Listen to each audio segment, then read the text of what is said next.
కడప జిల్లా Pasupuleti Saraswatamma memorial foundation trust ఆధ్వర్యంలో మాజీ మంత్రి పసుపులేటి బ్రహ్మయ్య 68వ జయంతి సందర్భంగా ఆయన కుమారుడు పసుపులేటి పవన్ కుమార్ నూతన సంవత్సర క్యాలెండర్ను హరి టవర్స్ లో టీడీపీ రాష్ట్ర కార్యనిర్వాహక కార్యదర్శి ఆవిష్కరించారు.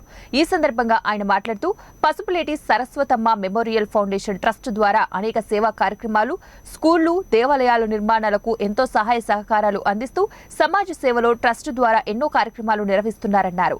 ఈ కార్యక్రమంలో trust chairman Reddy Pavan Kumar, JDS రాష్ట్ర అధ్యక్షుడు ప్రతాప్ రెడ్డి, టీడీపీ మైనార్టీ నాయకుడు అమీర్ బాషా, పసుపులేటి అభిమానులు పాల్గొన్నారు. సరస్వతమ్మ గారు మరణించిన తర్వాత కూడా ఆయన కంటిన్యూ చేస్తూ ఆయన కూడా మరణించిన తర్వాత ఆయన ఇద్దరు కుమారులు కూడా కంటిన్యూ చేయడం నిజంగా అభినందించదగ్గ విషయం.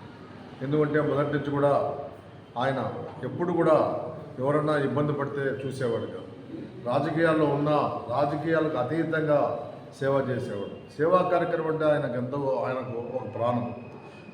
అటువంటి మహా వ్యక్తిని నిజంగా కోల్పోవడం మాకు బంధువులుగా మాకు చాలా తీరని ఆవేదన. అదేవిధంగా ప్రజలు కూడా అటువంటి వ్యక్తి లేకపోవడం అనేది సేవా కార్యక్రమంలో చాలా కుంటుపడింది అనే దాంట్లో ఏమాత్రం అనుమానం లేదు. అయితే వాళ్ళ కుమారులు కూడా దాన్ని కంటిన్యూ చేయడం నిజంగా హర్షించదగ్గ విషయం.